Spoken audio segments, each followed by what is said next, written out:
is connecting with people already just from the screenings. I saw Snoop last night say he had to walk out of the premiere because he was so emotional. I'm mad as a mother right now. I'm talking about Superman. I just watched a movie called Queen and Slim. It's such an emotional roller coaster. Why do you think that it's touching people already before it's even widely released? I mean, you never know. I mean, I'm genuinely flattered and a little overwhelmed and excited, for it to drop.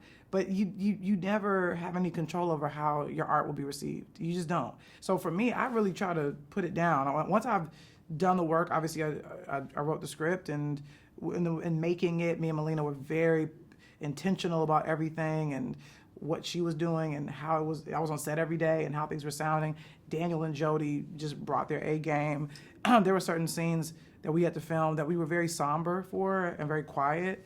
We tried to stay prayed up as well because of the subject matter, and we kind of almost felt like we were like on hollow ground, and we just wanted to make sure we were being respectful and we were being honest and truthful, and so that's all we really cared about.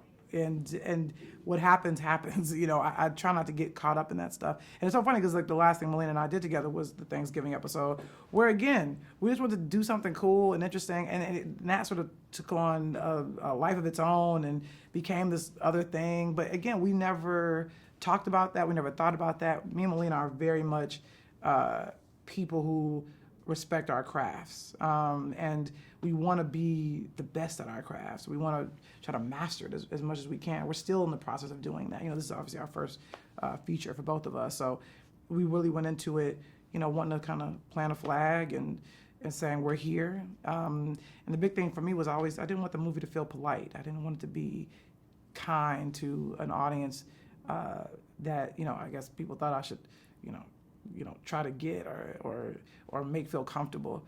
It was really a love letter to us. It was me talking to Black people directly. Can I ask you something? I don't know, can you? Easy, I know good grammar. Do you? We're not in the classroom. Are you gonna ask me a question or not? What took you so long to respond to me? I didn't realize that much time had passed. I sent you a very well-crafted message 3 weeks ago. I spell-checked it and everything, got crickets. Then today, out of the blue, you hit me up asking if you want to grab dinner. What changed? Normally, I would go home and have a glass of wine by myself, but I didn't feel like being alone. Not tonight. You didn't have any friends or family you can call? No. So you turned to Tinder. Yeah. What made you pick me? I liked your picture. What?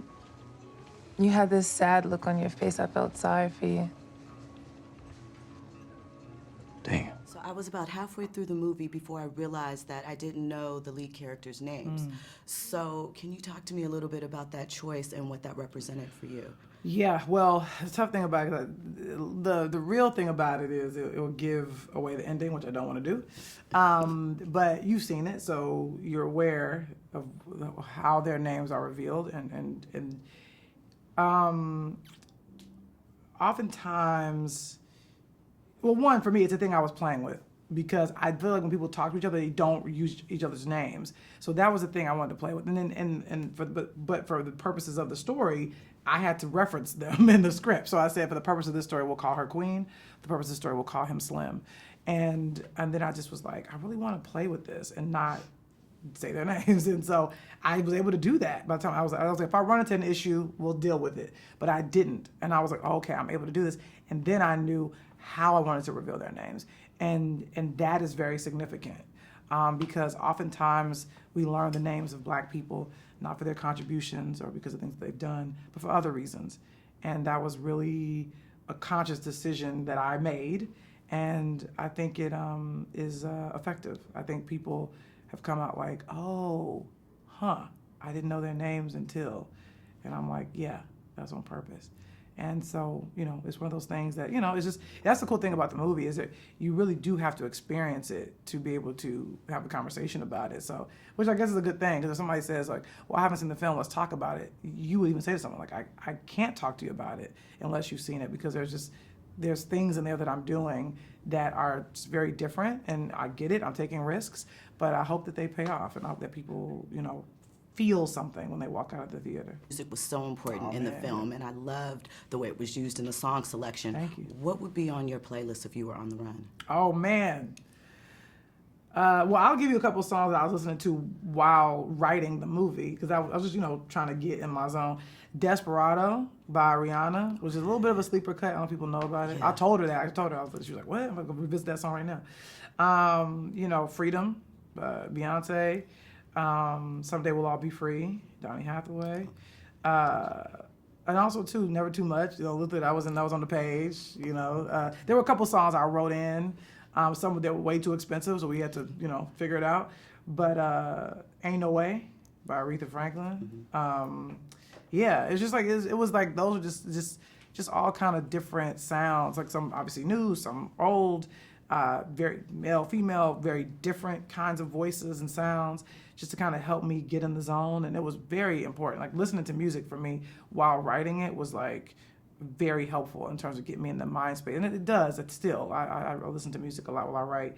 But Melina has such a great ear as well, and so obviously some of the stuff that was written in the script she wanted to use, but then other things we found, and obviously we really wanted to bring the soundtrack back. So we also, you know, reached out. We worked with Motown, and we worked with some of these amazing artists, Meg Thee Stallion, Vince Staples. I mean, BJ the Chicago Kid. You know, obviously Deb Hines scored it. It was nut. Lauryn Hill gave us a track. It was nutty when we went out to people, and I think we kind of really, The Dream, which was a song of Sadie's Benz from an old thing of his. It was just a really great collaboration and experience, and we learned how much these musicians fucked with us and liked us. We're like, oh, great, thank you so much, this is amazing. So it was a beautiful marriage of them being like, no, we like what y'all doing, we want to get our songs on there. And there was some people that were hitting us like, I didn't want to get a song on the soundtrack. We were like, oh well, hold on. There was some big artists that I was like, really, Melina, you're not gonna let this person be on the soundtrack? It don't fit in what we doing. It's no. So I'm like, okay. So there's a couple big artists that are like still a little ticked that they're not on the soundtrack, which I find to be very flattering. But you know, there's time. There's more movies for us to make. There's more things for us to do. So people they'll be just as eager on the next one.